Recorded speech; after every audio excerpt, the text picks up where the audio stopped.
Okay, are we ready to get started? Yes, yes we are. All right, so we're on to chapter 4 of the 12th planet. If you don't know what the book looks like, you could look it up. Just type in the 12th planet. You'll see all kinds of pictures of it. It's by Zecharia Sitchin. A lot of people think it's total bunk. I think it's a good read anyway.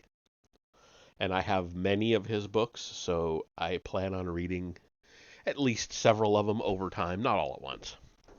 Because I enjoy them, even if I don't believe what I'm reading. And that's not a requirement on this stream anyway. I don't necessarily agree with the stuff I'm reading. I may not even like the stuff I'm reading, but if it sounds like an interesting book, I'm going to read it. So there we go. That's disclaimer, huh?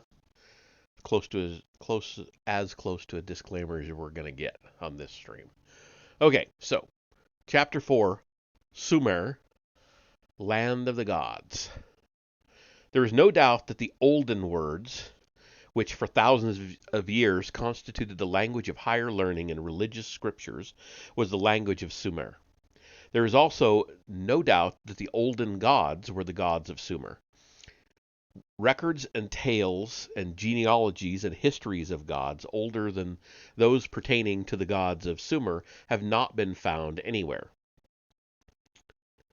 When these gods, in their original Sumerian forms, or in the later Akkadian, Babylonian, or Assyrian, are named and counted, the list runs into the hundreds, but once they are classified, it is clear that they were not a hodgepodge of divinities. They were headed by a pantheon of great gods, governed by an assembly of the deities, and related to each other. Once the numerous lesser nieces, nephews, grandchildren, and the like are excluded, a much smaller and coherent group of deities emerges, each with a role to play, each with certain powers or responsibilities. There were, the Sumerians believed, gods that were of the heavens. Texts dealing with the time, quote unquote, before things were created, talk of such heavenly gods as Apsu, Tiamat, Anshar, Kishar. No claim is ever made that the gods of this category ever appeared upon earth.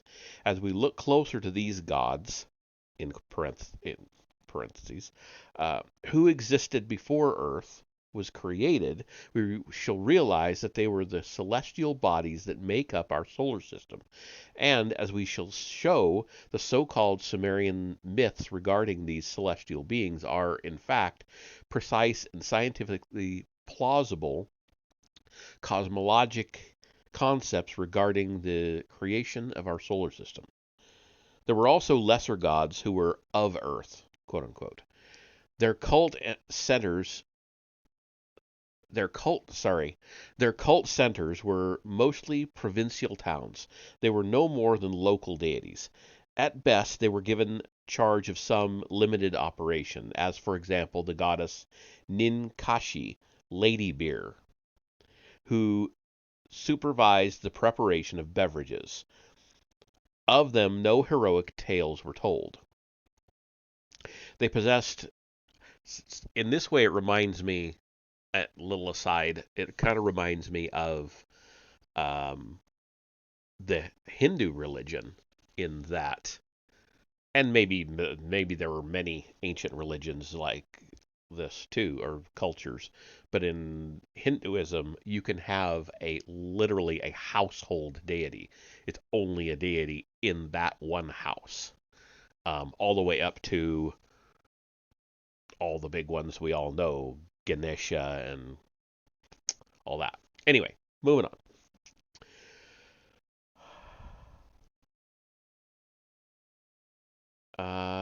Of them, no heroic tales were told. They possessed no awesome weapons, and the other gods did not shudder at their command. They remind one very much of the company of young gods that marched last in the procession depicted on the rocks of Hittite Yazilikiah. All right, those eyes are hard to see. Anyway, between the two groups, there were the gods of heaven and earth, and ones called the ancient gods. They were the olden gods of the epic tales, and in the Sumerian belief, they had come down to earth from the heavens. These were no mere local deities, they were national gods, indeed international gods. Some of them were present and active upon earth even before there were men upon earth. Indeed, the very existence of man was deemed to have been the result of a deliberate creative enterprise on the part of these gods. They were powerful, capable of feats beyond mortal ability or comprehension. Yet these gods not only looked like humans, but ate and drank like them, and displayed virtually every human emotion of love and hate, loyalty and infidelity. Although the roles of hierarchical standing of some of the principal deities shifted over the millennia, a number of them never lost their paramount position and their national and international veneration. As we take a close look at this central group, there emerges a picture of a dynasty of gods, a divine family, closely related yet bitterly divided. The head of this family of gods of heaven and earth was An, or Anu, in the Babylonian Assyrian texts. He was the great father of the gods, the king of the gods. His realm was the expanse of the heavens, and his symbol was a star. In the Sumerian pictographic writing, the sign of a star also stood for An, for heavens, and for divine being or God, descended of An, God lowercase. This fourfold meaning of the symbol remained through the ages as the script moved from the Sumerian pictographic to the cuneiform. Some people say cuneiform. I sometimes say it that way too. Depends on the day. Um, Cuneiform, Akkadian to the stylized Babylonian and Assyrian. Um, and there is a picture of those four versions, or the first. You'll see what I mean. Let me go ahead and share that so you can see here. It's the first one says, if you can't read it, it says An, Estrella or Estrella, Cielos, Dios. So I would, yeah, so does that mean on heaven's divine being and God? Dios is God in many languages, or something very similar to it is God in many languages. Moving on. From the very earliest times until the cuneiform script faded away, from the 4th millennium BC almost to the time of Christ, this symbol preceded the names of the gods, indicating that the name written in the text was not of a mortal, but of a deity of heavenly origin. Anu's abode and the seat of his kingship was in the heavens. That was where the other gods of heaven and earth went when they needed individual advice or favor. Oh, it looks like we're about to start an ad. I've got my phone showing it because I can see the ad on my phone for some reason, but not on my screen. Yeah, it's not. It says it's going, but it's not showing it. Well, we'll wait anyway, just in case somebody is not able to see me, or hear me, I should say, um, while the ad is going on. Um, since I'm reading a book, I don't want to read a whole paragraph that people will miss. So we'll just wait until the ad break message goes away on my screen, and then I'll start it up again. There's only 5 seconds left. And it says that we're back. So, hey Vesper, how you doing? I am doing great. We're just getting started. We're only a page into the chapter so far. Um, Glad to have you in. I hope, I don't know if you streamed tonight, but I hope if you did that it was a good one. Okay, here we go. Oh, here we go. That was where the other gods of heaven and earth went when they needed individual advice or favor, or where they met in assembly to settle disputes among themselves or to reach major decisions. Numerous texts describe Anu's palace, whose portals were guarded by a god of the tree of truth and a god of the tree of life. His throne, the manner in which other gods approached him, and how they sat in his presence. Okay. Been taking a break from streaming. Okay, okay. Well, we all need those breaks. I took one not too long ago myself, and I've really cut back, so I can understand. You need to do it so to keep yourself from burning out. And so enjoy your time off. Glad to have you come in. Hang out, comment, please, if you have anything to say about the text. Um, or if you know how to pronounce something and I'm mispronouncing it, please let me know. Most of these words, if I've ever seen them before, I've only seen them in print, so I don't know how they're pronounced. Uh, anyway, here we go. Moving on, moving on. The Sumerian texts could also recall instances when not only the other gods, but even some chosen mortals were permitted to go up to Anu's abode, mostly with the object of escaping mortality. One such tale pertained to Adapa, which means model of man. He was so perfect and so loyal to the god Ea, who had created him, that Ea arranged for him to be taken to Anu. Ea then described to Adapa what to expect. And we have a little bit of a poem or whatever you want to call it here. So, quote, Adapa, thou art going before Anu the king, the road to heaven thou wilt take. When to heaven thou hast ascended and hast approached the gate of Anu, the bearer of life and the grower of truth, at the gate of Anu will be standing. End quote. Guided by his creator, Adapa, quote, to heaven went up, ascended to heaven, and approached the gate of Anu, end quote. But when he was offered...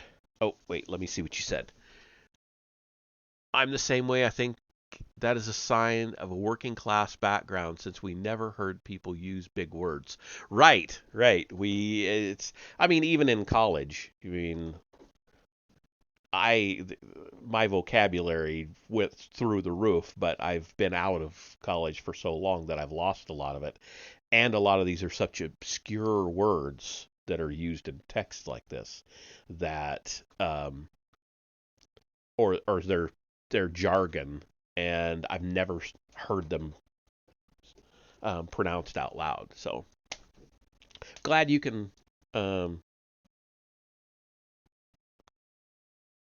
what's the word? I just lost a word. Relate. I'm glad you can relate. All right, moving on.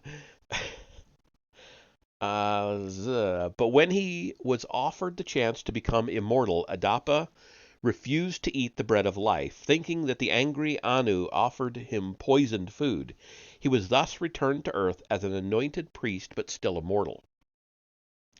The Sumerian claim that not only gods but also selected mortals could ascend to the divine abode in the heavens is echoed in the Old Testament tales of the ascents to the heavens of Enoch and the prophet Elijah.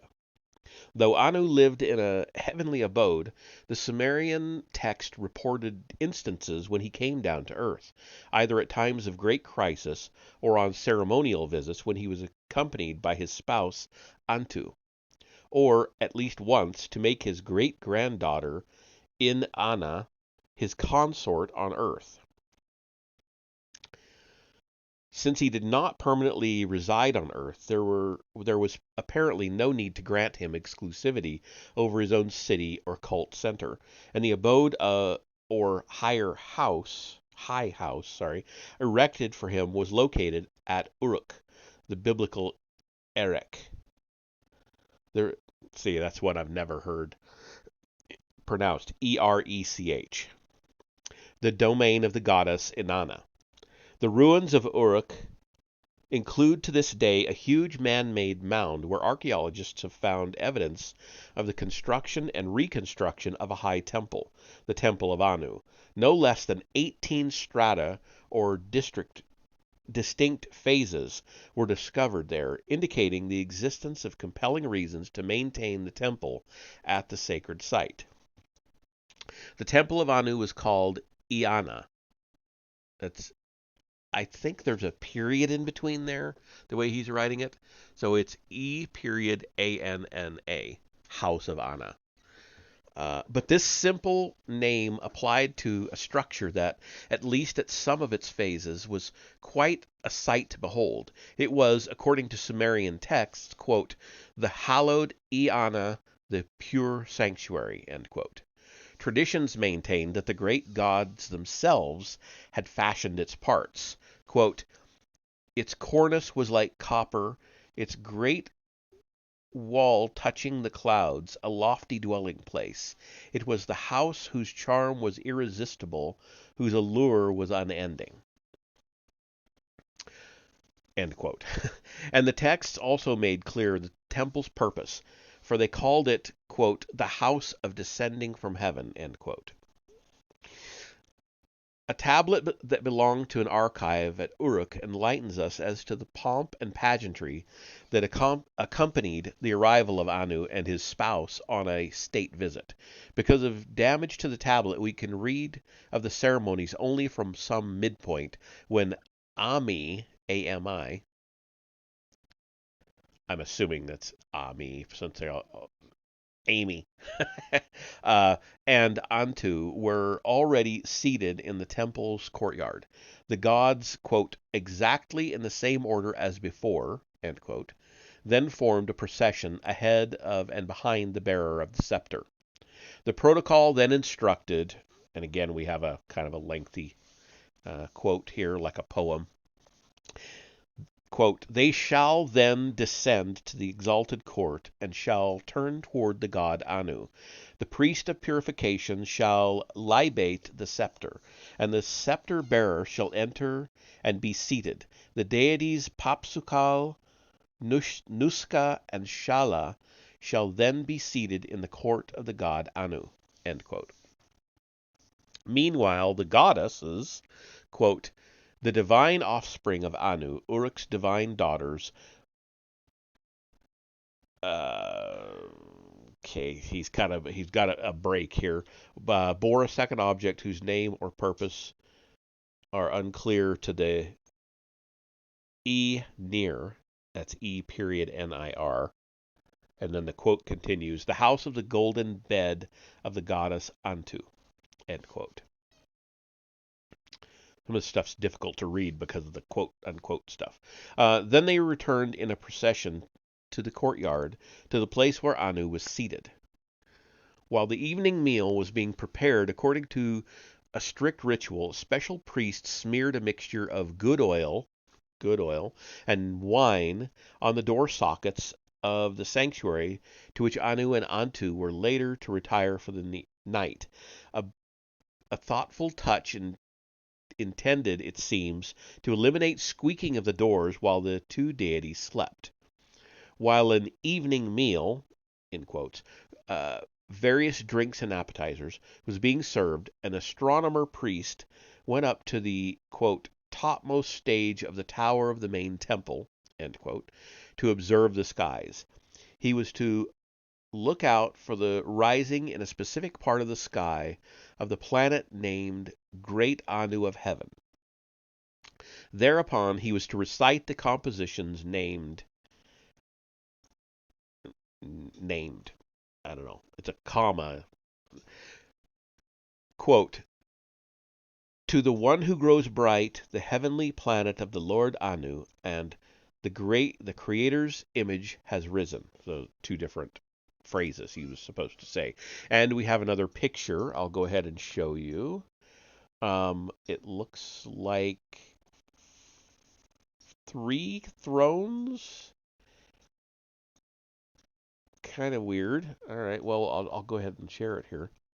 So we've got bearers. This person's in a throne with bearers. This person's in a throne with bearers. This is an empty throne with bearers. And then somebody standing with bearers. And then it looks like it's cut off because there's another set of bearers up here.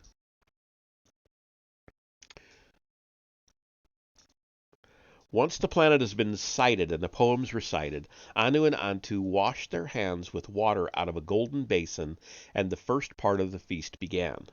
Then the 7 great gods also washed their hands from 7 large golden trays, and the second part of the feast began. The, quote, rite of washing of the mouth, end quote, was then performed. The priests recited the hymn, quote, the planet of Anu is heaven's hero, end quote. Torches were lit, and the gods, priests, singers, and food bearers arranged themselves in a procession accompanying the 2 visitors in their sanctuary for the night. 4 major deities were assigned to remain in the courtyard and keep watch until daybreak.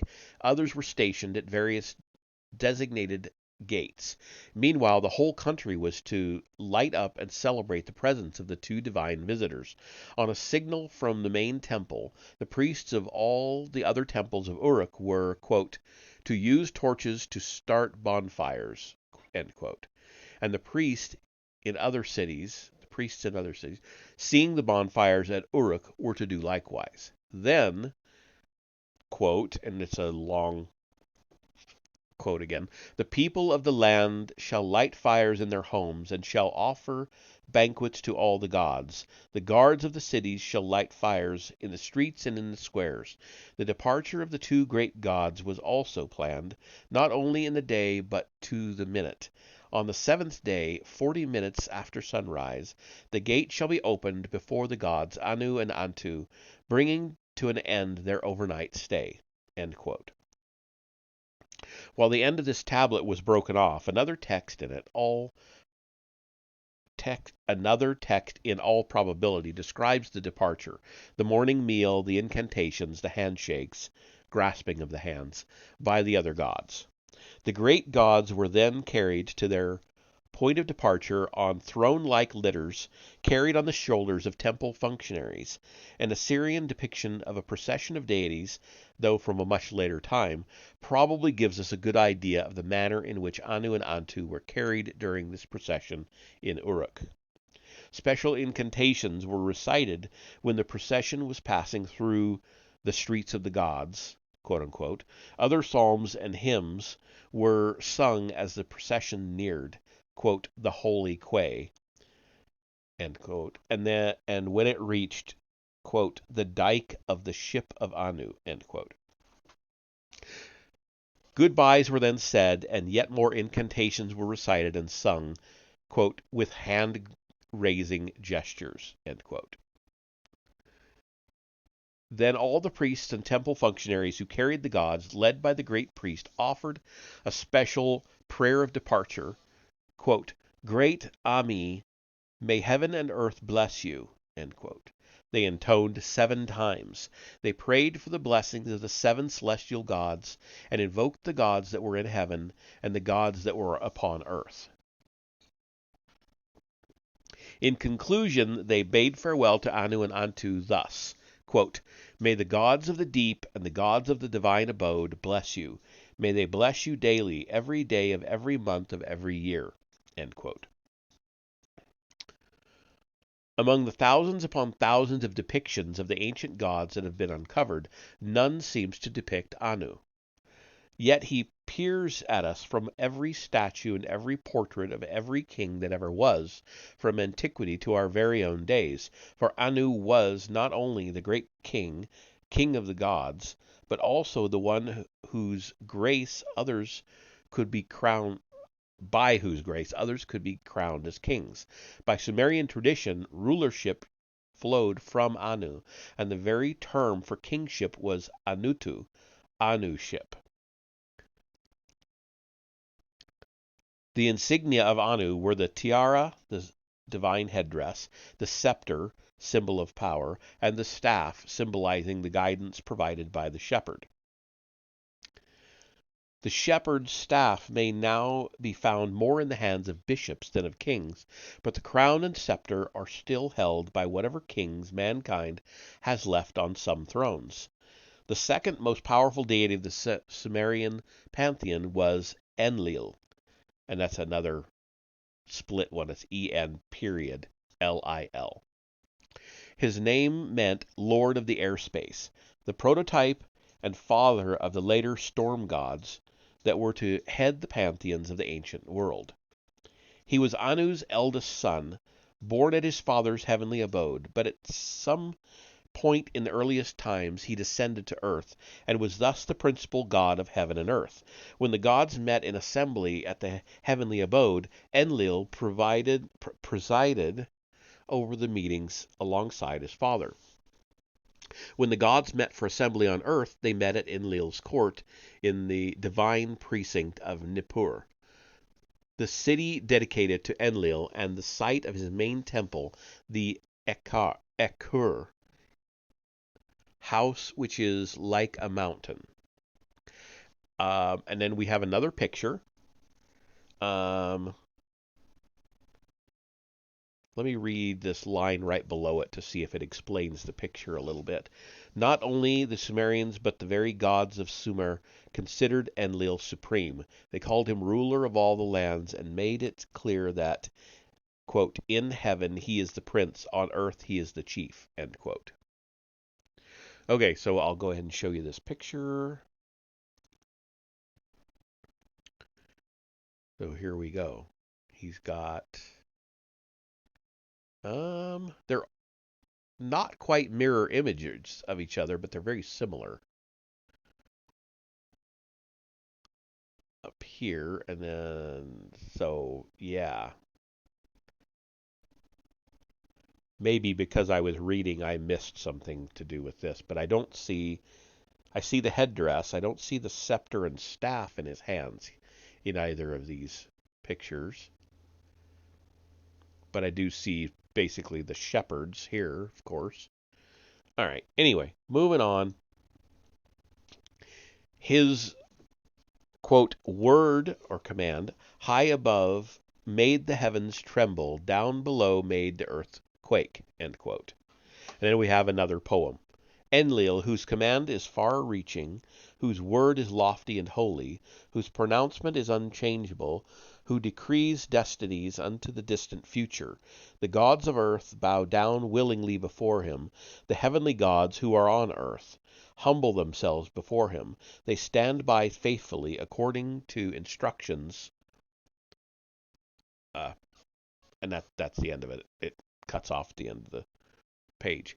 Enlil, according to Sumerian beliefs, arrived on earth well before earth became settled and civilized. A, quote, hymn to Enlil, the all-beneficent, end quote, recounts the many aspects of society and civilization that would not have existed had it not been for Enlil's instructions to, quote, execute his orders far and wide, end quote. No cities would be built, no settlements founded, no stalls would be built, no sheepfolds erected, no king would be raised, no high priest born. The Sumerian text also stated that Enlil arrived on Earth before the, quote, black-headed people, end quote. The Sumerian nickname for mankind were created. Oh, the black-headed people is the Sumerian nickname for mankind. Okay, I understand now. During such pre-mankind times, Enlil erected Nippur as his center or quote-unquote command post, at which heaven and earth were connected through some bond. The Sumerian text called this bond Dur-an-ki, bond heaven-earth, and used poetic language to describe Enlil's first actions on earth.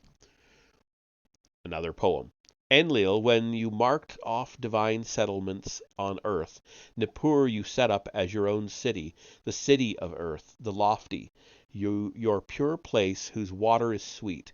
You founded the Dur-an-ki in the center of the four corners of the world. In those days when gods alone inhabited Nippur and man had not yet been created, Enlil met the goddess who was to become his wife. According to one version, Enlil saw his future bride while she was bathing in Nippur's stream naked. It was love at first sight, but not necessarily with marriage in mind. And we have another poem. The shepherd Enlil, who decrees the fates, the bright-eyed one, saw her. The Lord speaks to her of intercourse. She is unwilling. Enlil speaks to her of intercourse. She is unwilling. I don't know if that's supposed to be repeated, but it repeats it here. Speaks to her of intercourse, she is unwilling. My vagina is too small, she said. It knows no copulation. My lips are too little, they know not kissing. End of poem. But Enlil did not take no for an answer. He disclosed to his chamberlain Nushku his burning desire for the young maid, who was called Sud, the nurse, and who lived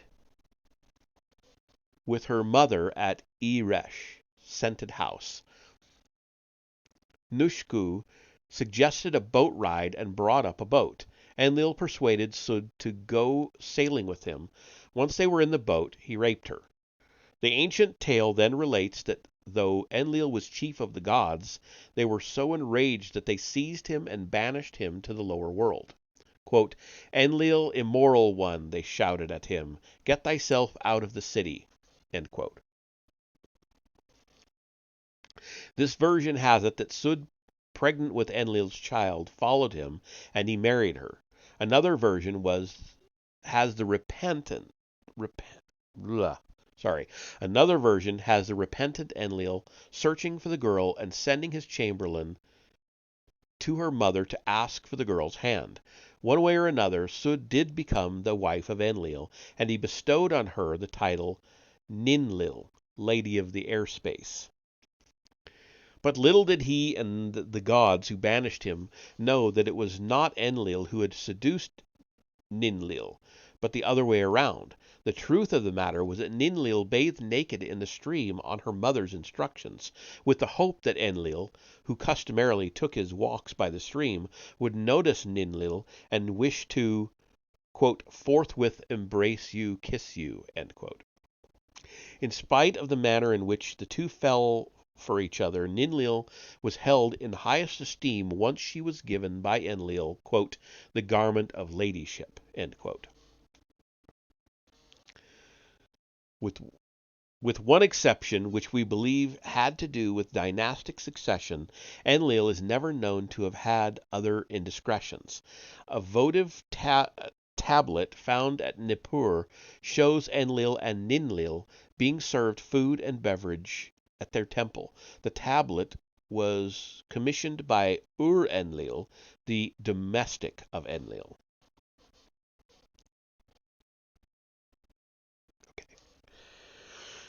Apart from being chief of the gods, Enlil was also deemed the supreme lord of Sumer, sometimes simply called the land, and its black-headed people. A Sumerian psalm spoke in veneration of this god. Quote, Lord who knows the destiny of the land, trustworthy in his calling. Enlil who knows the destiny of Sumer, trustworthy in his calling. Father Enlil, Lord of all the lands, Father Enlil. Lord of the rightful command, Father Enlil. Shepherd of the black-headed ones, from the mountain of sunrise to the mountain of sunset. There is no other Lord in the land. You alone are king. End quote.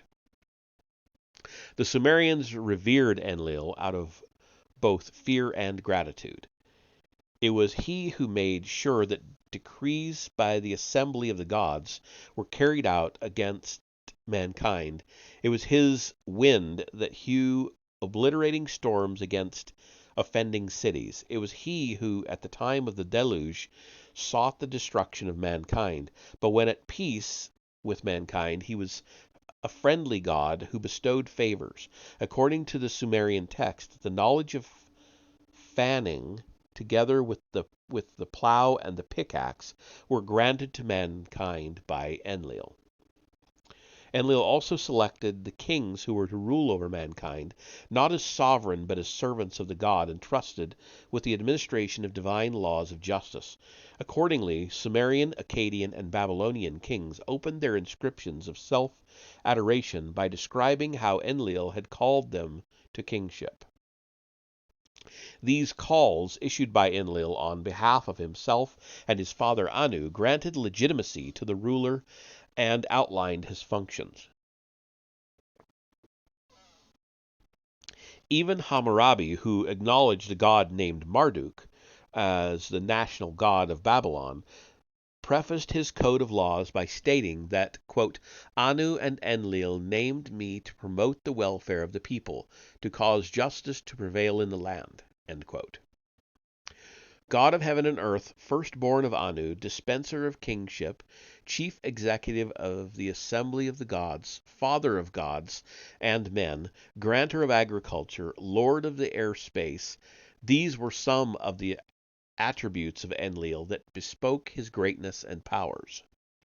His quote-unquote command was far-reaching. His quote-unquote pronouncements unchangeable.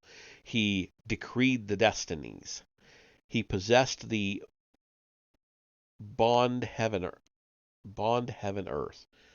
Oh, that's that word we had earlier. And from his awesome city Nippur, quote unquote, he could, quote, raise the beams that searched the heart of all the lands, end quote, and then followed by yet another quote. This kind of writing pisses me off.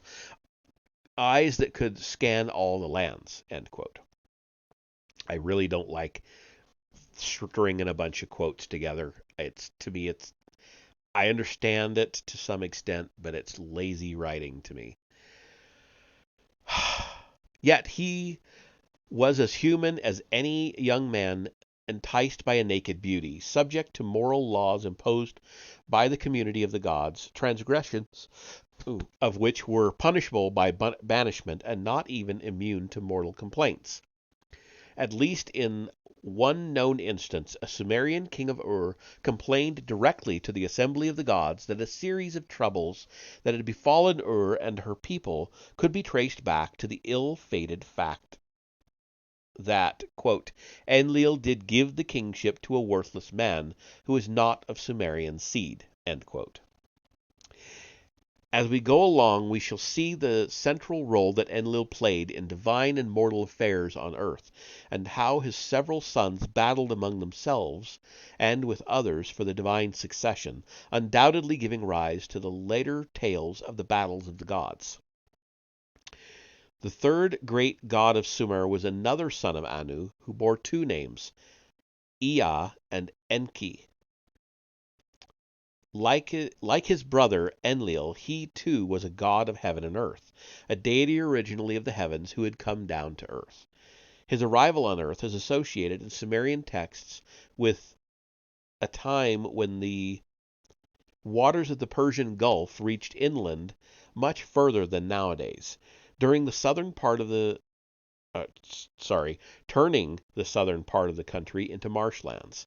Ea, the name meant literally house water, who was a master engineer, planned and supervised the construction of canals, the diking of the rivers, and the draining of the marshlands. He loved to go sailing on these waterways, and especially in the marshlands.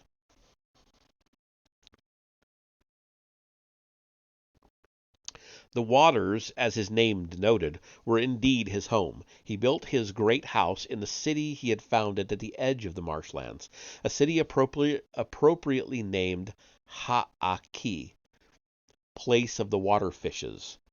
It was also known as Eridu, home of going far.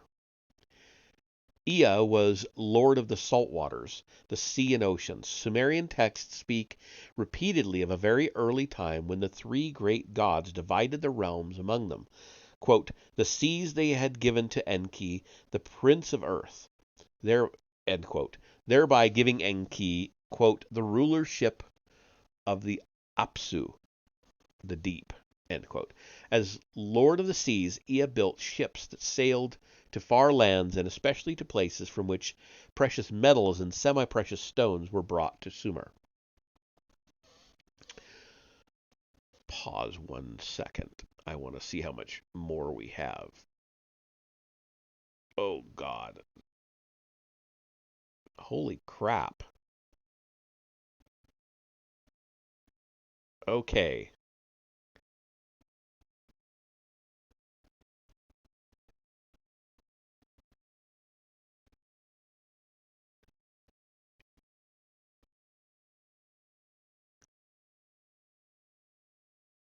"29 pages to go. It's a long freaking chapter. But that's all right. I have beverages to keep me going.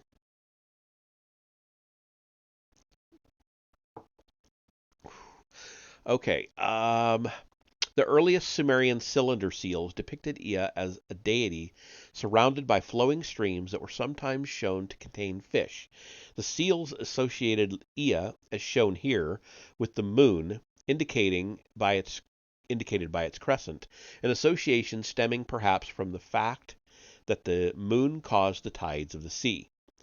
It was no doubt in reference to such an astral image that Ea was given the epithet Nin Igiku, Lord Bright Eye. And then we have a picture, what he was just describing up above. So here we go. So this is going to be Ea, the crescent moon, and people bringing him stuff.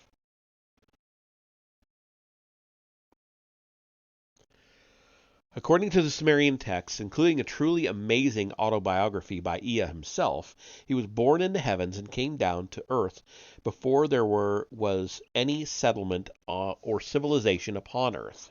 Quote, when I approached the land, there was much flooding, end quote, he stated. He then proceeded to describe the series of actions taken by him to make the land habitable. He filled the Tigris River with fresh, life-giving waters. He appointed a god to supervise the construction of canals, to make the Tigris and Euphrates navigable, and he unclogged the marshlands, filling them up with fish and making them a haven for birds of all kinds, and causing to grow the reeds that were a useful building material.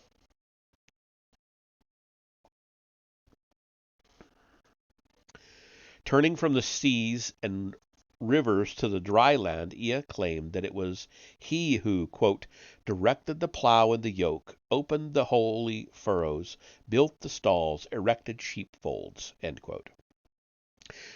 Continuing the self-adulatory text named by scholars Enki and the World Order, credited the god with bringing to earth the arts of brick-making, construction of dwellings and cities, metallurgy, and so on. Presenting the deity as mankind's greatest benefactor, the god who brought about civilization, many texts also depicted him as mankind's chief protagonist at the councils of the gods. Sumerian and Akkadian deluge texts, on which the biblical account must have drawn, depict Ea as the god who, in defiance of the decision of the assembly of the gods, enabled a trusted follower, the Mesopotamian Noah, to escape the disaster. Indeed, the Sumerians and Akkadians texts, which, like the Old Testament, adhered to the belief that a god or the gods created man through a conscious and deliberate act, attribute to Ea a key role. As the chief scientist of the gods, he outlined the method and the process by which man was to be created.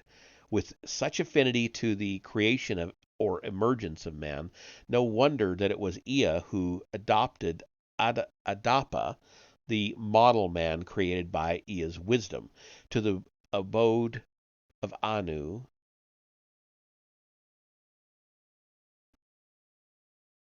Oh, who guided Adapa. I don't know what I said, but it does. He guided Adapa, the model man created by Ea's wisdom, to the abode of Anu in the heavens, in defiance of the gods' determination to withhold eternal life from mankind. Was Ea on the side of man simply because he had a hand in his creation, or did he have other, more subjective motives? As we scan the record, we find that invariably Ea's defiance in moral and divine matters alike was aimed mostly at frustrating decisions or plans emanating from Enlil.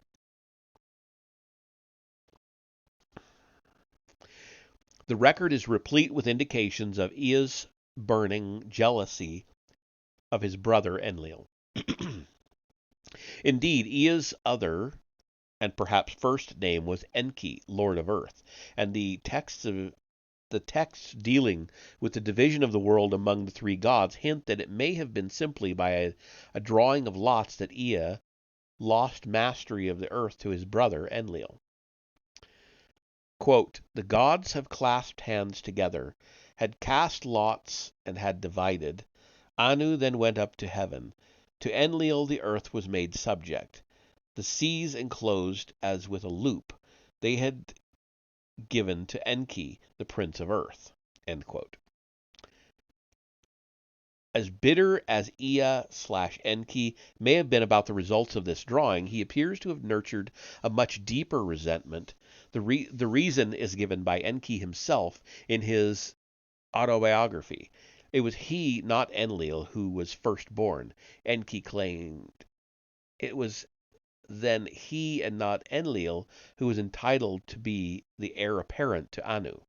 Quote, "My father, the king of the universe, brought me forth in the universe. I am the second seed, engendered by the great wild bull. I am the first born son of Anu. I am the great brother of the gods. I am he who has been born as the first son of the divine Anu." End quote. Since the codes of laws by which men lived in the ancient Near East were given by the gods, it stands to reason that the social and family laws applying to men were copies of those applying to the gods. Court and family records found at such sites as Mari and Nuzi have confirmed that the biblical customs and laws by which the Hebrew patriarchs lived were the laws by which kings and noblemen were bound throughout the ancient Near East. The succession problems the patriarchs faced are therefore instructive. Abraham, deprived of a child by the apparent barrenness of his wife Sarah, had a firstborn son by her maidservant.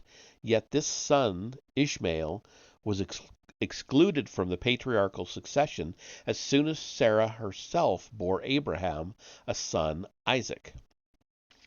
Isaac's wife, Rebekah, was pregnant with twins. The one who was technically firstborn was Esau, a reddish, hairy, and rugged fellow. Holding on to Esau's heel was the more refined Jacob, whom Rebekah cherished.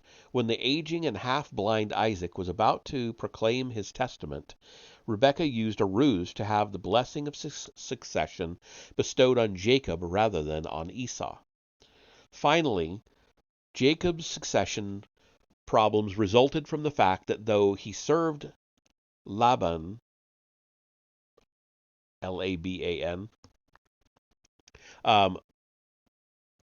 served Laban for 20 years to get the hand of Rachel in marriage, Laban forced him to marry her older sister Leah first.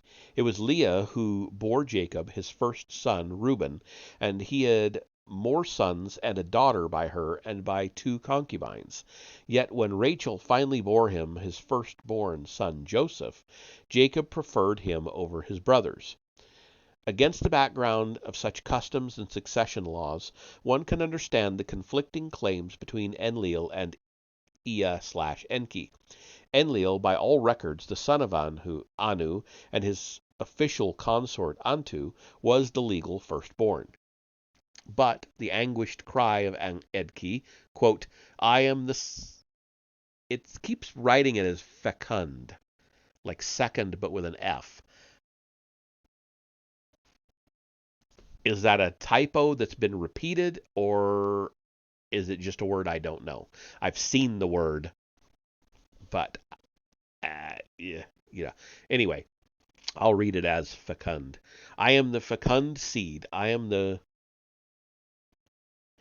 it's a real word. I read it as second the first time, and then I realized as I looked back, no, that is an F. Anyway, moving on. I've seen the word before. I'm just not. I don't know what it means. I'll just be blatantly honest. I don't know what it means. I am the fecund seed. I am the firstborn son of Anu. End quote. It has to do with fertility. Well, I got that part from the seed, but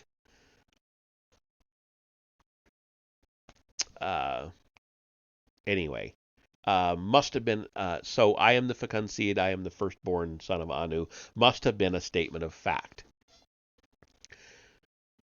So I might have to look it up. It's going to bug me. I have an actual dictionary somewhere here, like a real live hard copy dictionary, capable of producing offspring according to Google. Okay, so it's a viable seed. Basically, the fecund seed is a viable seed. Okay, I can accept that. Was he then born to Anu by another goddess who was only a concubine? The tale of Isaac and Ishmael, or the story of the twins Esau and Jacob, may have had a prior parallel in the heavenly abode. Though Enki appears to have accepted Enlil's succession prerogatives, some scholars see enough evidence to show a continuing power struggle between the two gods. Samuel N. Kramer has titled one of the ancient texts, quote, Enki and his inferiority complex, end quote. As we shall see later on, several biblical tales of Eve and the serpent in the Garden of Eden, or the tale of the deluge involve, in their original Sumerian versions, instances of defiance by Enki of his brother's edicts. Oh, thank you for looking that up, by the way. At some point, it seems, Enid decided that there was no sense to his struggle for the divine throne, and he put his efforts into making a son of his rather than a son of Enlil, the third generation successor. This he sought to achieve, at least at first, with the aid of his sister Ninhursag, Lady of the Mountainhead. Excuse me. She too was a daughter of Anu, but evidently not by Antu, and therein lay another rule of succession. Scholars have wondered in years past why both Abraham and Isaac advertised the fact that their respective wives were also their sisters, a puzzling claim in view of the biblical prohibition against sexual relations with a sister. But as the legal documents were unearthed at Mari and Nuzi, it became clear that a man could marry a half-sister. Moreover, when all the children of all the wives were considered, the son born of such a wife, being 50% more of the pure seed than a son by an unrelated wife, was the legal heir whether or not he was the firstborn son. This, incidentally, led in Mari and Nudzi to the practice of adopting the preferred wife as a sister in order to make her son the unchallenged legal heir. It was of such a half-sister, Ninhursag, that Enki sought to have a son. She too was of the heavens, having come to earth in earliest times. Several texts state that when the gods were dividing earth's domains among themselves, she was given the land of Dilmun, quote, a pure place, a pure land, a place most bright, end quote.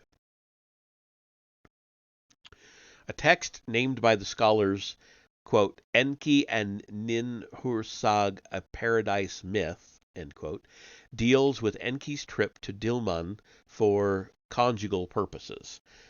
Ninhursag, the text repeatedly stresses, was alone, unattached, a spinster. Though in later times she was depicted as an old matron, she must have been very attractive when she was younger, for the text informs us unabashedly that when Enki neared her, the sight of her, quote, caused his penis to water the dikes, end quote. Instructing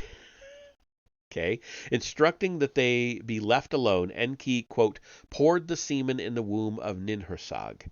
She took the semen into the womb, the semen of Enki, end quote. And then, quote, after the 9 months of womanhood, she gave birth at the bank of the waters, end quote. But the child was a daughter. Having failed to obtain a male heir, Enki then proceeded to make love to his own daughter. Quote, he embraced her, he kissed her. Enki poured the semen into the womb, end quote. But she too bore him a daughter. Enki then went after his granddaughter and made her pregnant too, but once again the offspring was a female. Determined to stop these efforts, Ninhursag put a curse on him, whereby Enki, having eaten some plants, became mortally sick. The other gods, however, forced Ninhursag to remove the curse. While these events had great bearing on divine affairs, other tales pertaining to Enki and Ninhursag have great bearing on human affairs, for according to the Sumerian texts, man was created by Ninhursag following processes and formulas devised by Enki. She was the chief nurse, the one in charge of medical facilities. It was in that role that the goddess was called Ninti, Lady Life. Some scholars read in Adapa, the model man of Enki, the biblical Adama or Adam. And there's a picture there, but there's a second one on the next page, so I'll just show you both at once. The double meaning of the Sumerian Ti, also raises biblical parallels. For Ti could mean both life and rib, so that Ninti's name meant both Lady of Life and Lady of the Rib. The biblical Eve, whose name meant life, was created out of Adam's rib, so Eve too was in a way a lady of life and a lady of the rib. As giver of life to gods and man alike, Ninhursag was spoken of as the mother goddess.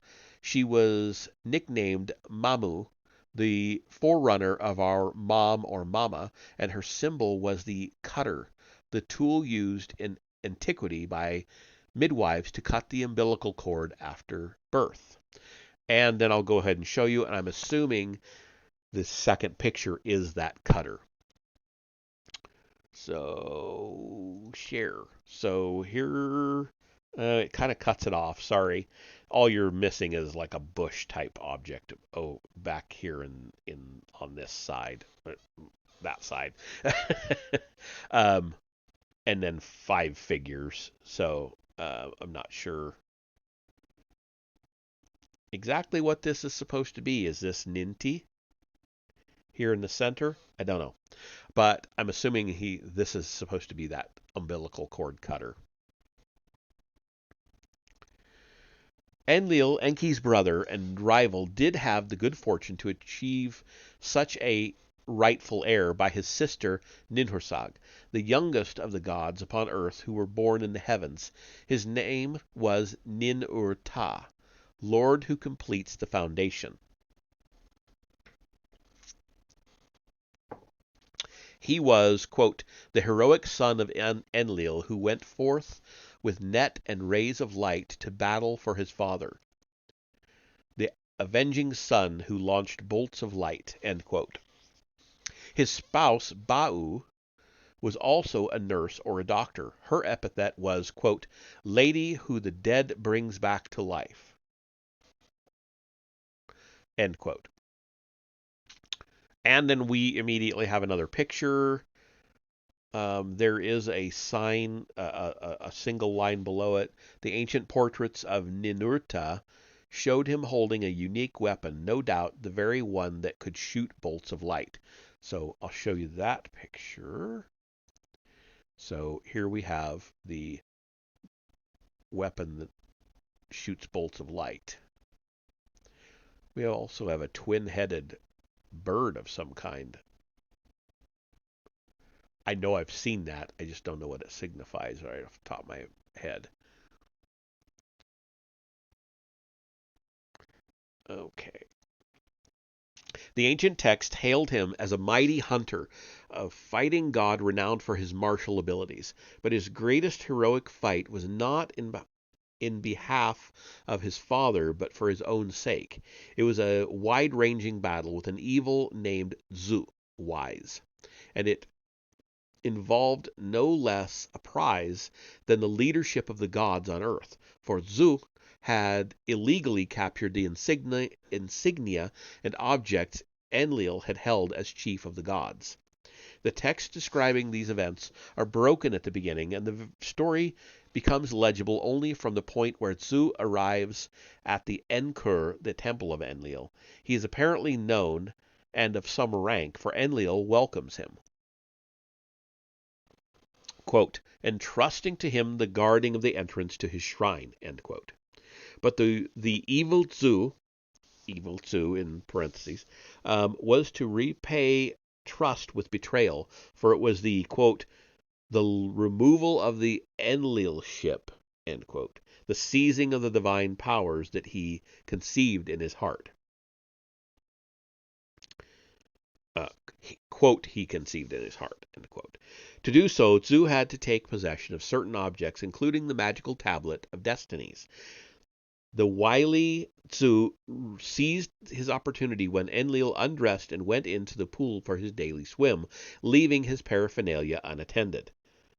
Quote, and this is another poem, at the entrance of the sanctuary which he had been viewing, Zu awaits the start of day.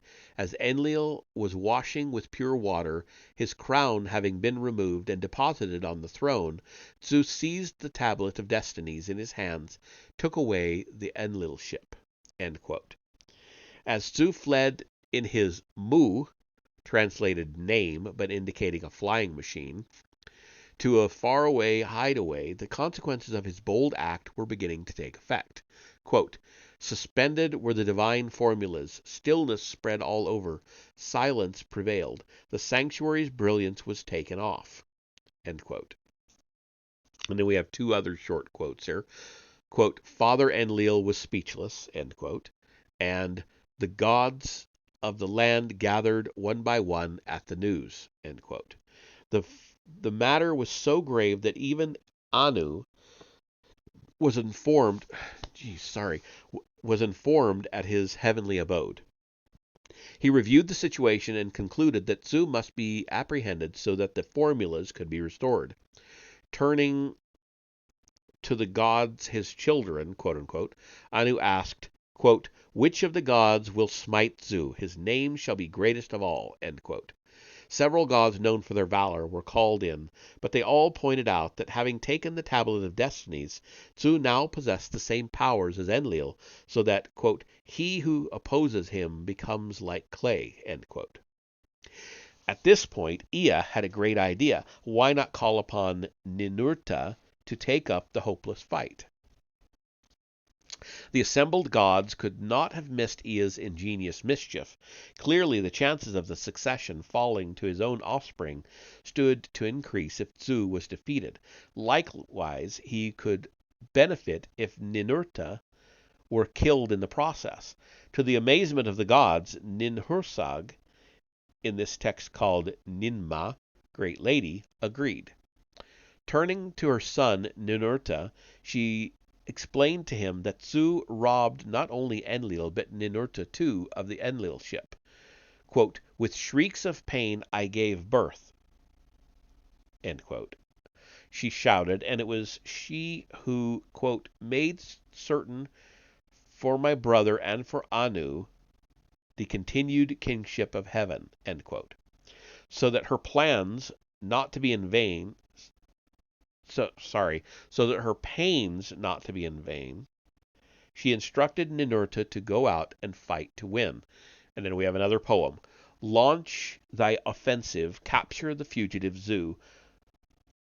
Let thy terrifying offensive rage against him, slit his throat, vanquish Tzu. Let thy 7 ill winds go against him, cause the entire whirlwind to attack him. Let thy radiance go against him. Let thy winds carry his wings to a secret place. Let sovereignty return to Ekur. Let the divine formulas return to the Father who begot thee. End quote. The various versions of the epic then provide thrilling descriptions of the battle that ensued.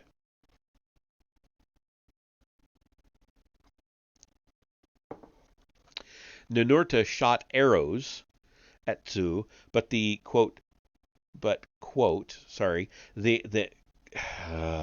me start that over. Ninurta shot arrows at Tzu, but, quote, the arrows could not approach Tzu's body while he bore the tablet of destinies of the gods in his hand, end quote. The launched, quote unquote, weapons were stopped in the midst of their flight as the inconclusive battle wore on. Inclusive battle. That was a Freudian slip. The inconclusive battle wore on. Ea advised Ninurta to add a till lum to his weapons and shoot it into the pinions, or small cogwheels of Tzu's wings. That's interesting. There were cogwheels in his wings? Following this advice, and because he was in that ship, vehicle. Following this advice and shouting wing to wing, Ninurta shot the till lum at Tzu's pinions. Thus hit, the pinions began to scatter, and the wings of Tzu fell in a swirl. Tzu was vanquished, and the tablets of destiny returned to Enlil.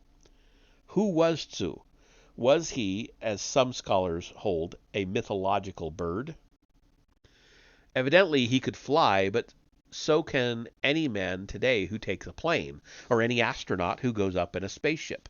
Ninurta, too, could fly as skillfully as Tzu, and perhaps better, but he himself was not a bird of any kind, as his many depictions by himself or with his consort Ba'u, also called Gula, make abundantly clear. Rather, he did his flying with the aid of a remarkable bird which was kept at his sacred precinct, the Girsu, in the city of Lagash. Nor was Tzu a bird, apparently. He had at his disposal a bird in which he could fly away into hiding. Every time bird shows up, it's in parentheses, by the way. It was from within such birds that the sky battle took place between the two gods, and there can be no doubt regarding the nature of the weapon that finally smote Tzu's bird. Called Till in Sumerian and Till Lum in Assyrian, it was written pictorially thus, and he just has a arrow symbol with a dotted line in front of it. Not worth it. It's literally within the text, so I'm not going to show that.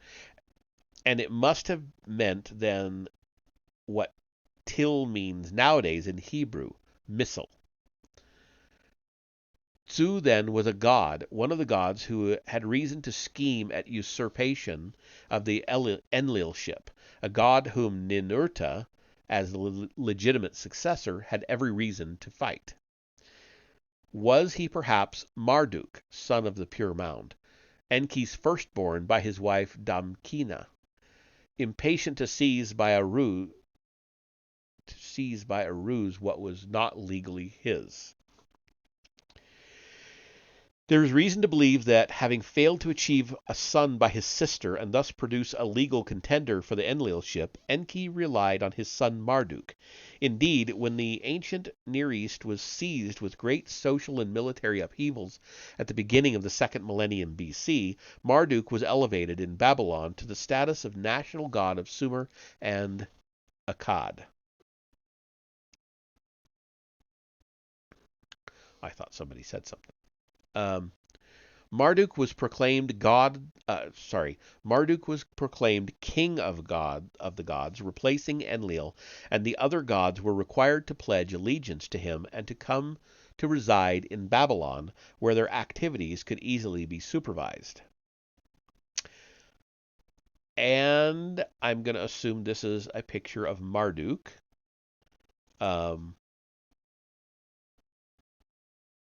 So I'll show you that. There we go. Marduk. I always wonder what this is supposed to be. Is that just supposed to be their hair? Because their beard comes down, it's all curly looking. It's straight in here, and then they've always got this thing on the back of their head. Anyway. This usurpation of the Enlilship, long after the incident with Zu, was accompanied by an extensive Babylonian effort to forge the ancient texts. The most important texts were rewritten and altered so as to make Marduk appear as the Lord of Heavens, the creator, the benefactor, the hero, instead of Anu or Enlil or even Ninurta. Among the texts altered was the Tale of Zu, and according to the Babylonian version, it was Marduk, not Ninurta, who fought Zu. In this version, Marduk boasted, Mahasti mo ilzu, I have crushed the skull of the god Zu. Clearly, then, Zu could not have been Marduk. Nor would it stand to reason that Enki, god of sciences, would have coached Ninurta regarding the choice and use of the successful weapons against his own son, Marduk. Enki, to judge by his behavior as well as by his urging Ninurta to, quote, cut the throat of Zu, end quote, expected to gain from the fight no matter who lost. The only logical conclusion is that Zu, too, was in some way a legal contender to the Enlilship. This suggests only one god, Nana, the firstborn of Enlil, by his official consort Ninlil.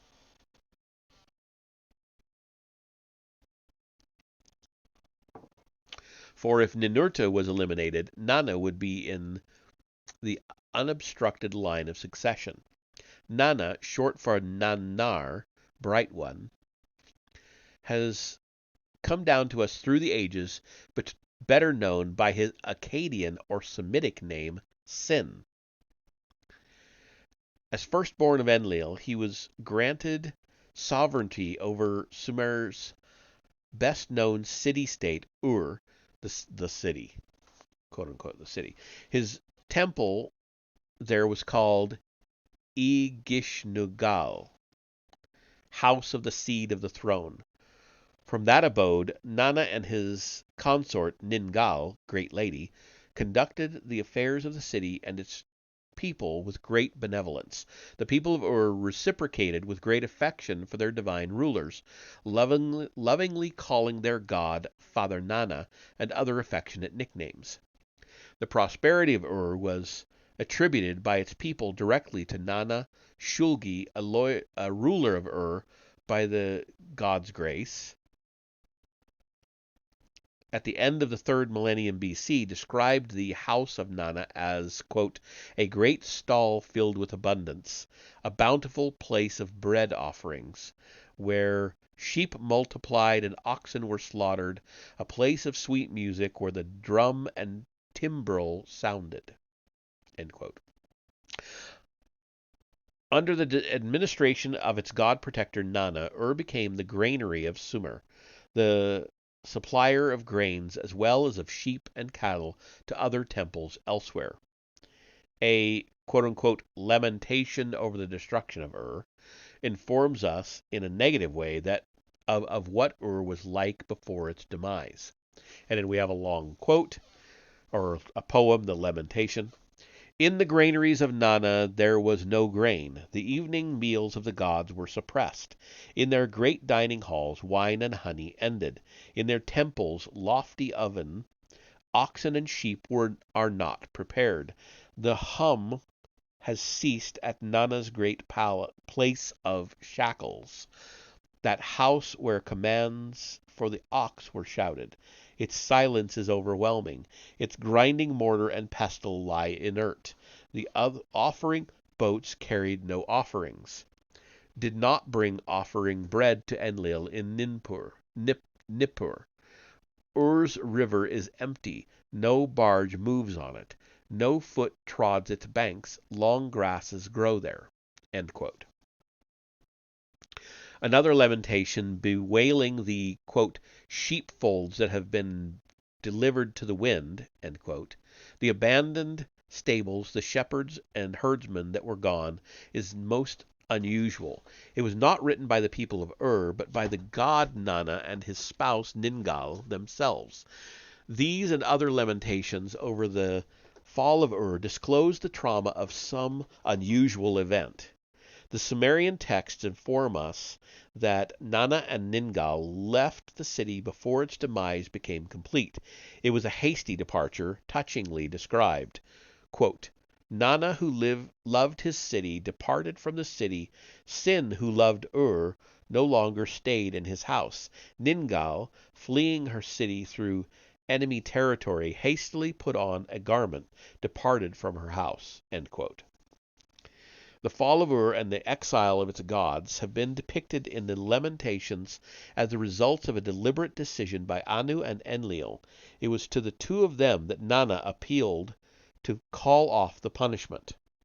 Another poem, quote, May Anu, the king of the gods, utter it is enough. May Enlil, the king of the lands, decree a favorable fate.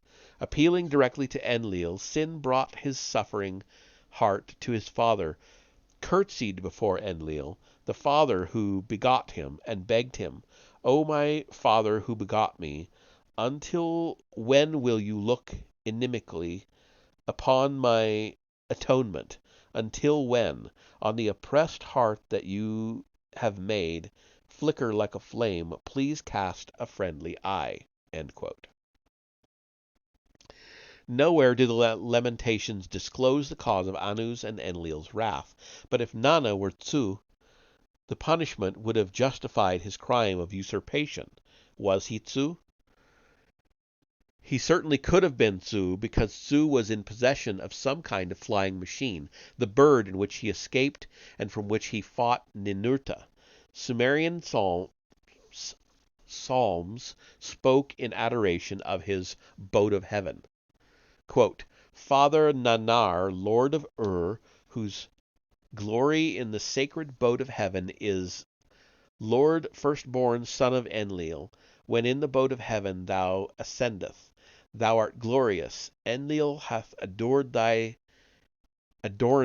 hand with a scepter everlasting, when over Ur in the sacred boat thou mountest. End quote. There is additional evidence Nana's other name, Sin, derived from Su-en, which was another way of pronouncing Zu-en. The same complex meaning of a two-syllable word could be obtained by placing the syllables in another order. Zu-en and en-zu were mirror words of each other. Nana, sin, as Zu-en, was none other than En-su, Lord Su. It was he, we must conclude, who tried to seize the Enlil ship. We can now understand why, in spite of Ea's suggestion, the Lord Su, Sin, was punished not by execution but by exile. Both Sumerian texts as well as archaeological evidence indicate that Sin and his spouse fled to Haran, the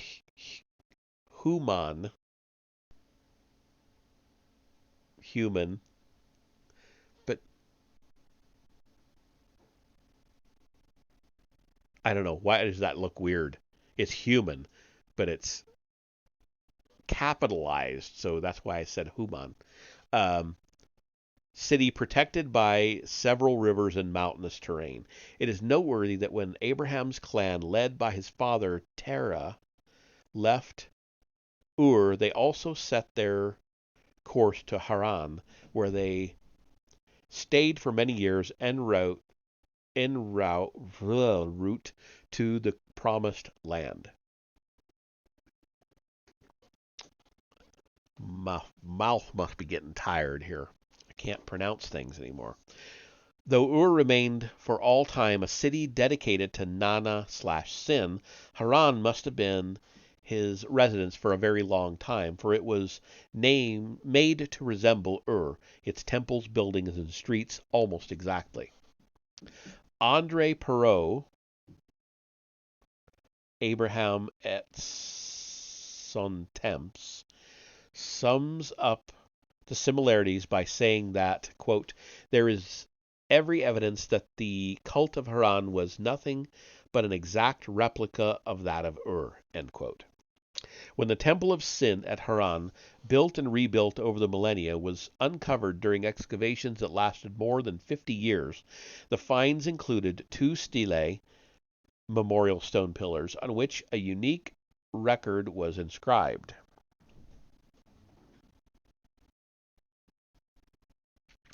Do you have any plans to read more history books? Yes, actually I do. The one I will probably read next is actually right here. Well, no, it's not this one. I don't have that one in hard copy. But it's the one that comes right before this. David Bryan Davis, Problem of Slavery and Aids of Emancipation. The one that comes before it is In the Age of Revolution. So I'm wanting to read them in order. That will be probably the next history book I read. More than likely. But I only have it in electronic format, so I will eventually read that one as well. But yeah, it's in the works. This one just it's been on my list for a while, and I wanted to read it. So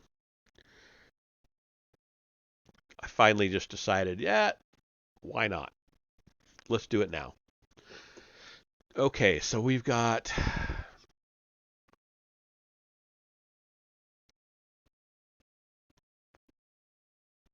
Jeez. A lot. There's still a lot, but there's a lot of pictures too. So it was a record dictated by Adad-Gupi, a high priestess of Sin, of how she prayed and planned for the return of Sin, for at some known prior time, quote, Sin, the king of all the gods, became angry with his city and his temple and went up to heaven, end quote.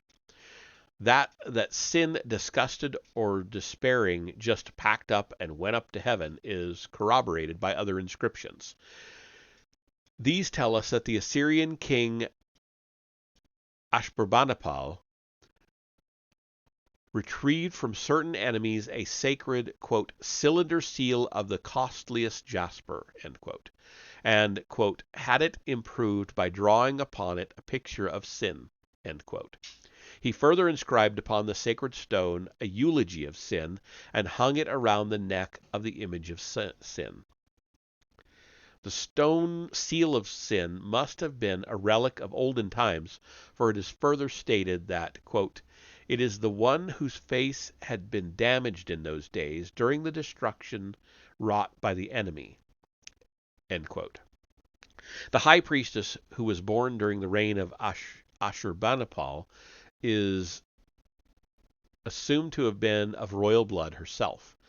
In her appeals to sin, she promised a practical deal, the restoration of his powers over his adversaries, in return for helping her son, Nabonid, become ruler of Sumer and Akkad. Historical records confirm that in the year 555 BC, Nabonid, then commander of the Babylonian armies, was named by his fellow officers to the throne. In this, he was stated to have been directly helped by sin. It was the inscriptions by Nabonid It was the inscriptions by Nabonid inform us, quote, on the first day of his appearance, end quote, that sin, using the weapon of Ami, quote unquote, was able to, quote, touch with a beam of light, end quote, the skies and crush the enemies down on earth below. Nabonid kept his mother's promise to the god. He rebuilt Sin's temple, Ihulhul, House of Great Joy, and declared Sin to be supreme god. It was then that Sin was able to grasp in his hands, quote, the power of the Anu office, wield all the power of the Enlil office, take over the power of the Ea office, holding thus in his own hand all the heavenly powers, end quote. Thus defeating the usurper Marduk, even capturing the powers of Marduk's father, Ea, Sin assumed the title of Divine Crescent and established his reputation as the so-called Moon God. How could Sin, reported to have gone back to heaven in disgust, have been able to perform such feats back on earth? Nabonid, confirming that Sin had indeed, quote, forgotten his angry command and decided to return to the temple Ihulhul, end quote, claimed a miracle. A miracle, quote, oh, God, that's annoying. A miracle, quote, that has not happened to the land since the days of old had taken place. A deity has come down from heaven, end quote. And then we have another poem. This is the great miracle of Sin that has not happened to the land since the days of old, that the people of the land have not seen nor had written on clay tablets to preserve forever, that Sin, lord of all the gods and goddesses residing in heaven, has come down from heaven, end quote. Regrettably, no details are provided of the place and manner in which Sin landed back on earth. But we do know that it was in the fields outside of Haran that Jacob, on his way from Canaan to find himself a bride in the old country, quote unquote, saw, quote, a ladder set up on the earth and its top reaching heavenward, and there were angels of the Lord ascending and descending by it, end quote. At the same time that Nabonid restored the powers and temples of Nana/Sin, he also restored the temples and worship of Sin's twin children, Inanna, Ami's lady, and Utu, the Shining One. The two were born to Sin by his official spouse, Ningal, and were thus by birth members of the divine dynasty. Inanna was technically the firstborn, but her twin brother, Utu, was the firstborn son, and thus the legal dynastic heir. Unlike the rivalry that existed in the similar instance of Esau and Jacob, the two divine children grew up very close to each other.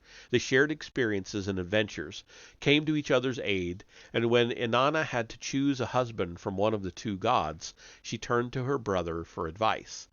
Inanna and Utu were born in time immemorial, when only the gods inhabited Earth. Utu's city domain, Sipar, was listed among the very first cities to have been established by the gods in Sumer. Nabunid stated in an inscription that when he undertook to rebuild Utu's temple, Babara, Shining House, in Sipar, quote, I sought out its ancient foundation platform, and I went down 18 cubits into the soil. Utu, the great lord of Ibabara, showed me personally the foundation platform of Naram-Sin, son of Sargon, which for 3,200 years no king preceding me had seen. End quote. When civilization blossomed in Sumer and man joined the gods in the land between the rivers, Utu became associated primarily with law and justice. Several early law codes, apart from invoking Anu and Enlil, were also presented as requiring acceptance and adherence because they were promulgated, quote, in accordance with the true word of Utu, end quote. The Babylonian king Hammurabi inscribed his law code on a stele, at the top of which the king is depicted receiving the laws from God. And we have a picture of that. So I would assume that's what this is. He's receiving the laws. Okay. Tablets uncovered at Sipar attest to its reputation in ancient times as a place of just and fair laws. Some texts depict Utu himself as sitting in judgment on gods and men alike. Sipar was, in fact, the seat of Sumer's supreme court, quote unquote. The justice advocated by Utu is reminiscent of the Sermon on the Mount recorded in the New Testament. A quote-unquote wisdom tablet suggests the following behavior to please Utu. And we have another poem. Quote, unto your opponent do not no evil. Your evildoer recompense with good, until your enemy let justice be done. Unto your enemy let justice be done. Let not your heart be induced to do evil.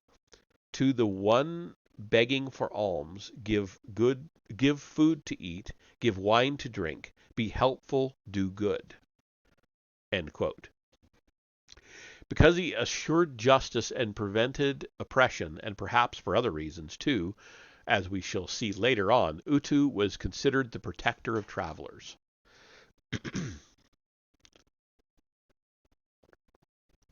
Yet the most common and lasting epithets applied to Utu concerned his brilliance.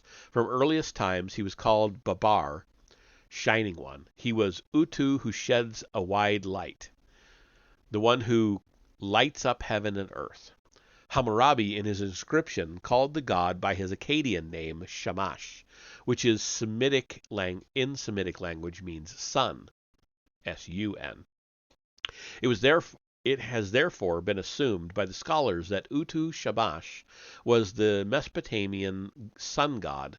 We shall show as we proceed that while this god was assigned the sun as his celestial counterpart, there was another aspect to the statements that he, quote, shed a bright light, end quote, when he performed the special tasks assigned to him by his grandfather Enlil.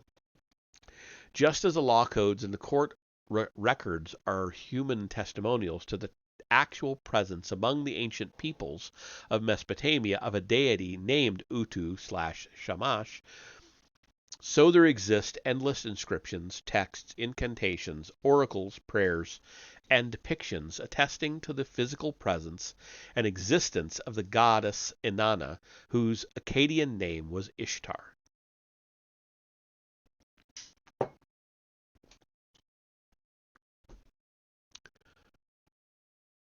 Oh, I just saw your response. Sounds interesting. It is very interesting. If you if you want to get a kind of an idea of that, David Brian Davis's writing, I've already streamed one of his books, The Problem of Slavery in Western Culture, and that is on my YouTube channel by the same name.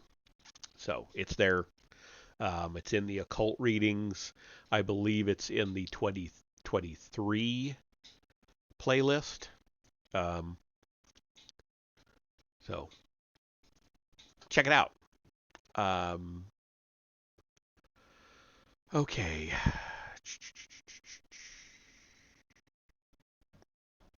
Son, I lost my place. Oh, Ishtar. A Mesopotamian king in the 13th century BC stated that he had rebuilt her temple in her brother's city of Sippar on foundations that were 800 years old in his time. But in her central city, Uruk, tales of her went back to olden times. Known to the Romans as Venus, to the Greeks as Aphrodite, to the Canaanites and the Hebrews as Astarte, to the Assyrians and Babylonians and Hittites and other ancient peoples as Ishtar or Eshdar, to the Akkadians and the Sumerians as Inanna or Inin or Nini, or by others of her many nicknames and epithets, she was at all times the goddess of warfare and the goddess of love, a fierce, beautiful female who, though only a great-granddaughter of Anu, carved for herself, by herself, a major place among the great gods of heaven and earth. As a young goddess, she was apparently assigned a domain in a far land east of Sumer, the land of Aratta. It was there that, quote, the lofty one, Inanna, queen of all the land, had her house, end quote. But Inanna had greater ambitions. In the city of Uruk there stood the great temple of Anu, occupied only during his occasional state visits to earth, and Inanna set her eyes on this seat of power.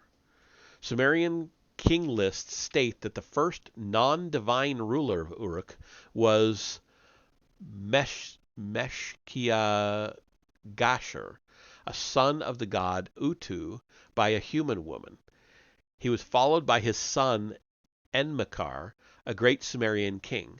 Inanna then was the great aunt of Enmakar, and she found little difficulty in persuading him that she should really be the goddess of Uruk, rather than the remote Aratta.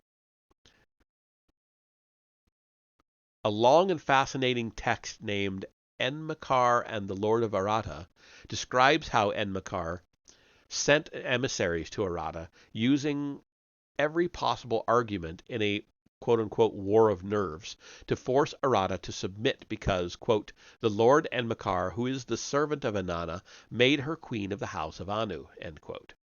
The epic's unclear end hints at a happy ending. While Inanna moved to Uruk, she did not, quote, abandon her house in Aratta, end quote. That she might have become a commuting goddess is not so improbable, for Inanna/Ishtar was known from other texts as an adventurous traveler.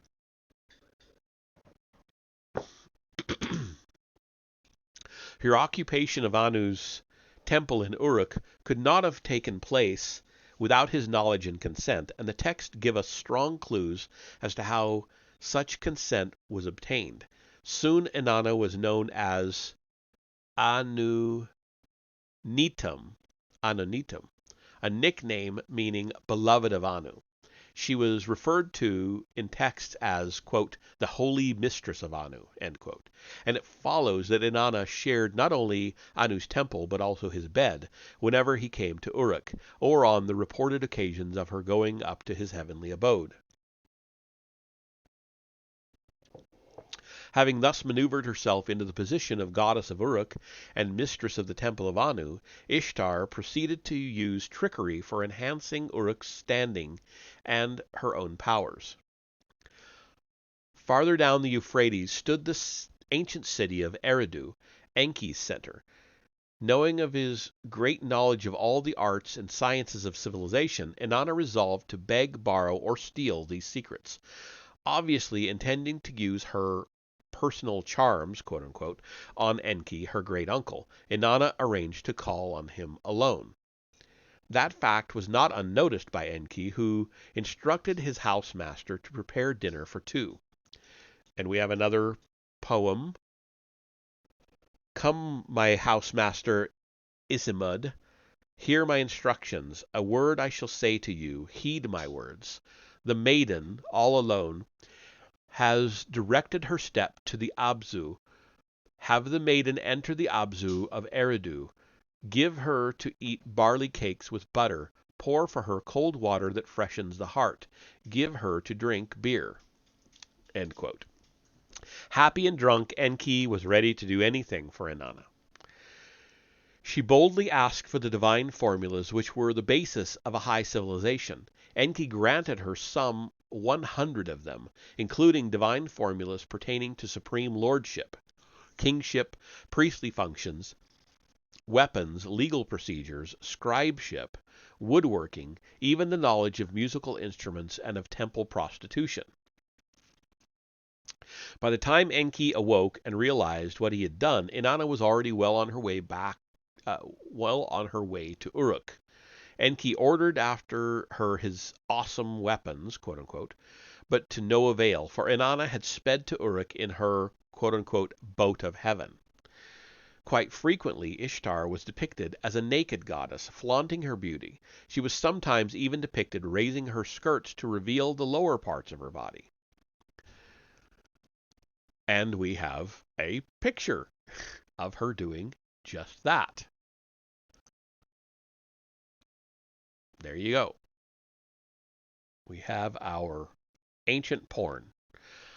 Gilgamesh, a ruler of Uruk, circa 2900 BC, who was also partly divine, having been born to a human father and a goddess, reported how Inanna enticed him, even after she already had an official spouse.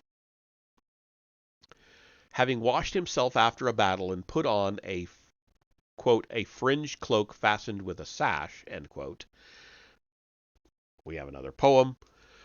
Glorious Ishtar raised an eye at his beauty. Come, Gilgamesh, be thou my lover. Come, grant me your fruit. Thou shalt be my male mate. I will be thy female. End quote. But Gilgamesh knew the score. Quote, which of thy lovers didst thou love forever? He asked. Which of thy shepherds pleased thee for all time? End quote. Reciting a long list of her love affairs, he refused. As time went on, as she assumed higher ranks in the pantheon, and with it the responsibility of affairs of state, Inanna/Ishtar began to display more martial qualities, and was often depicted as a goddess of war armed to the teeth. And then we have a picture of that. So here is the not naked ancient porn Ishtar. Nope, come on. There we go. There we are. And I don't know what this one is yet. We'll get to it, and I'll bring it back. The inscriptions left by Assyrian kings describe how they went to war for her and upon her command, how she directly advised when to wait and when to attack, how she sometimes marched at the head of the armies, and how, on at least one occasion, she granted a theophany and appeared before all the troops. In return for their loyalty, she promised the Assyrian kings long life and success. Quote, from a golden chamber in the skies I will watch over thee, end quote, she assured them. Was she turned into a bitter warrior because she too came upon hard times with the rise of Marduk to supremacy? In one of his inscriptions, Nabonid said, quote, Inanna of Uruk, the exalted princess who dwelt in a gold Sela, C-E-L-L-A, Sela, Kela, who rode upon a chariot to which were harnessed 7 lions, the inhabitants of Uruk changed her cult during the rule of King Erba Marduk, removed her Sela, and unharnessed her team. End quote. I'll just say Sela. Inanna reported Nabonid, quote, had therefore left the Eanna angrily and stayed hence in an unseemly place, end quote, which he does not name. And then he actually says figure 54, which that's the first time he's done that. But back to that picture, this one. Seeking perhaps to combine love with power, the much courted Inanna chose as her husband Du-Mu-Tzi, a younger son of Enki. And that has nothing to do with that picture, I don't think. All right, moving right along. We are nearing the end, but we're not there yet. We're still 6 pages away. But we have a bunch of pictures. Many ancient texts deal with the loves and quarrels of the two. Some are love songs of great beauty and vivid sexuality. Others tell how Ishtar, back from one of her journeys, found Dumuzi celebrating her absence. She arranged for his capture and disappearance into the lower world, a domain ruled by her sister Ereshkigal and her consort Nergal. Some of the most celebrated Sumerian and Akkadian texts deal with the journey of Ishtar to the lower world in search of her banished beloved. Of the 6 known sons of Enki, 3 have been featured in Sumerian tales. And then we have a bulleted list.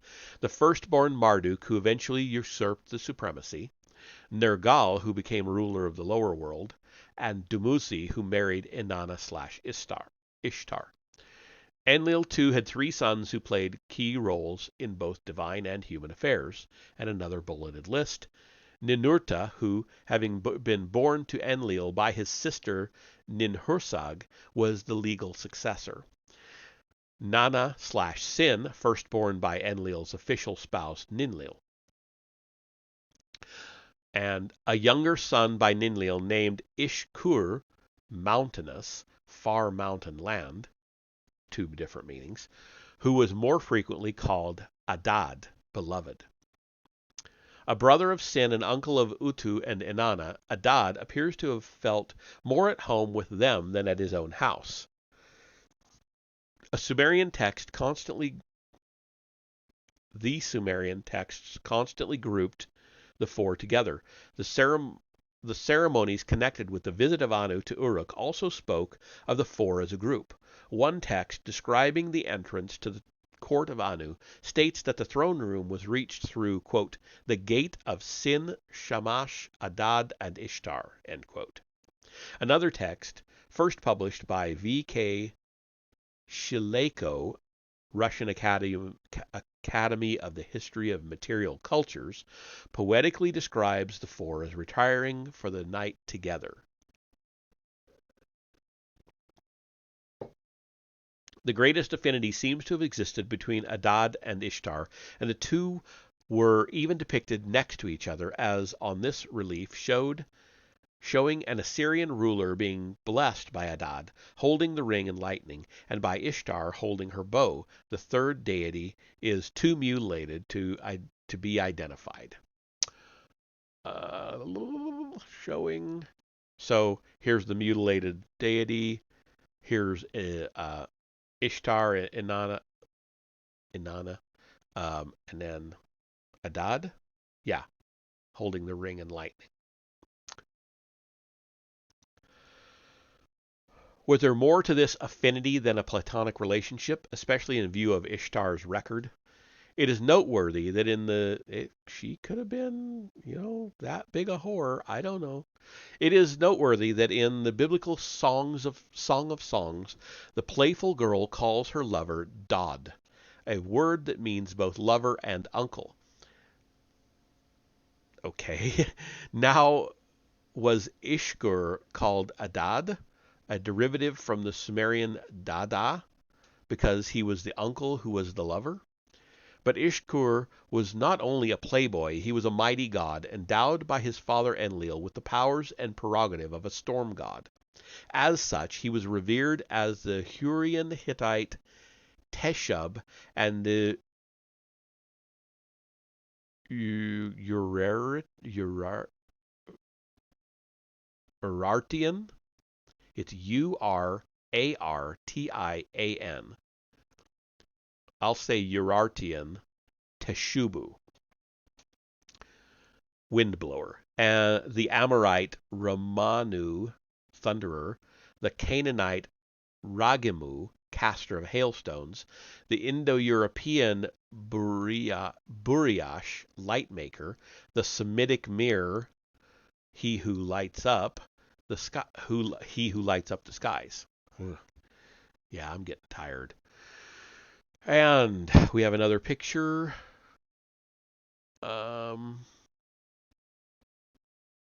We have two pictures actually.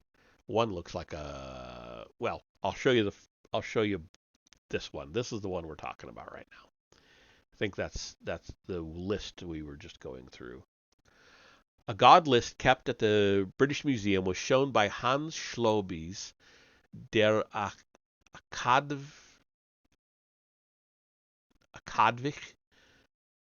Wettergott in Mesopotamien.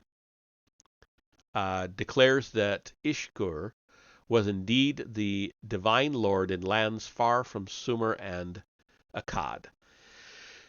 As Sumerian texts reveal, this was no accident. Enlil, it seems, willfully dispatched his young son to become the resident deity in the mountain lands north and west of Mesopotamia. Why did Enlil dispatch his youngest and beloved son away from Nippur? Several Sumerian epic tales have been found about the arguments and even bloody struggles among the younger gods. Many cylinder seals depict scenes of god battling god. It would seem that the original rivalry between Enki and Enlil was carried on and intensified between their sons, with brother sometimes turning against brother, a divine tale of Cain and Abel.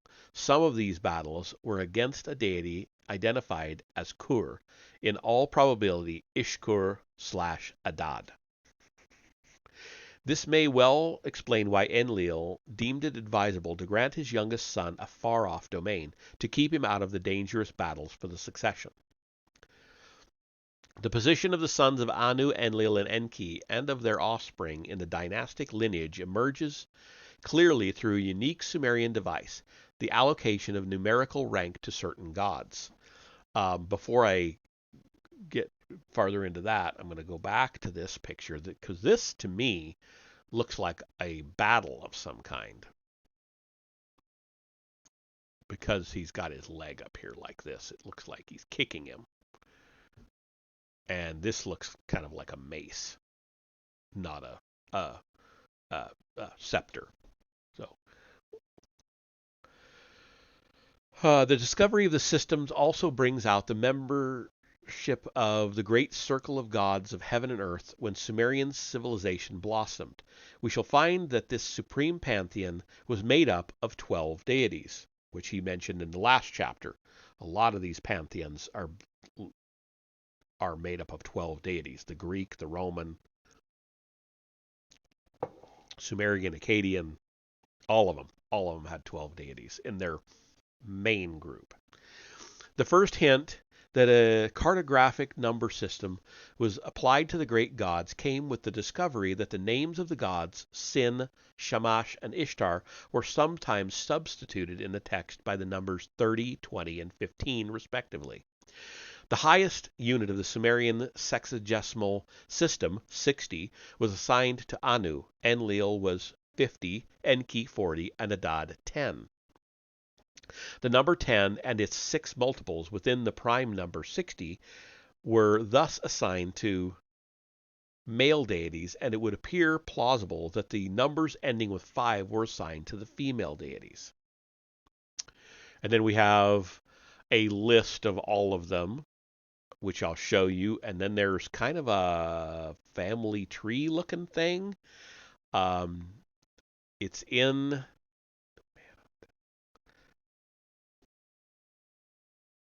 It looks Spanish to me, but I guess it could be Italian, but it seems more Spanish. So I can't read that one. I'm not going to butcher all of that. And it's just a kind of a branches, and you'll see.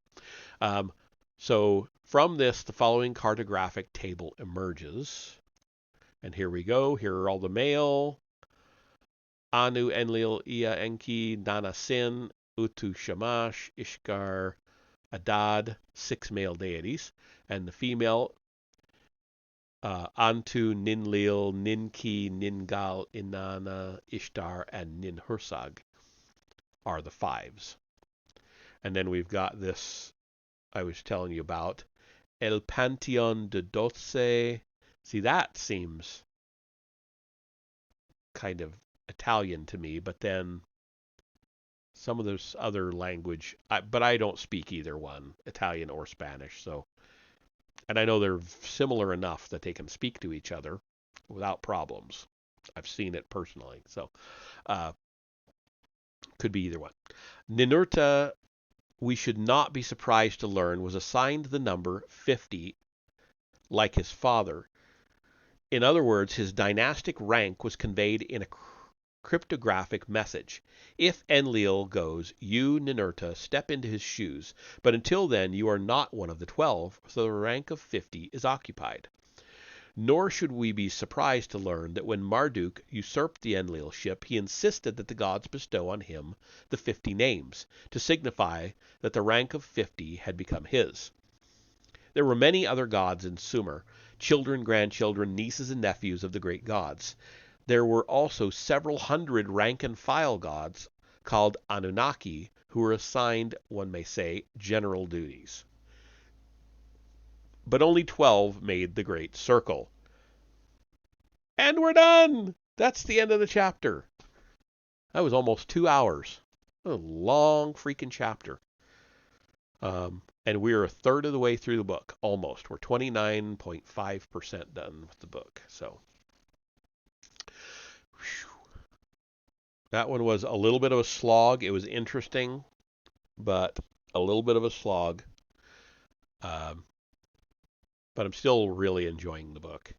So let's shut that sucker down and see who is around.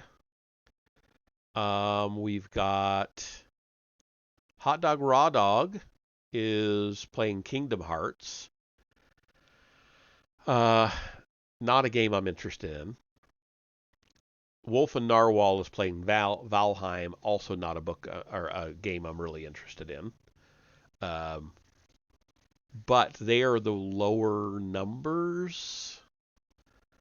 Alyosha is playing Party Animals with Ren Flames. They always play together. I raided Ren Flames the other night. I guess I could go ahead and raid Alyosha. I like to go to the whoever's got the least number. Yeah, we'll go to Alyosha. So bear with me a few minutes. Give them a couple minutes of your time. I'll generally say hi and then just tab them and go do other things myself. So if that's what you like to do too, great. Anyway, I am going to go ahead and start that.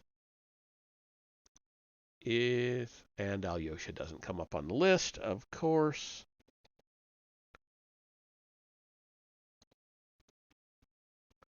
Oh, come on. Oh, come on. I'm spelling it wrong. Alyosha. I forgot the Y. Alyosa. Alyjosa. All right. Sorry about that.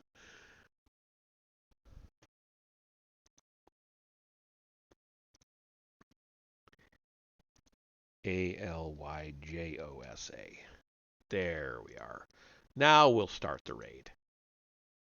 And I will see you over there.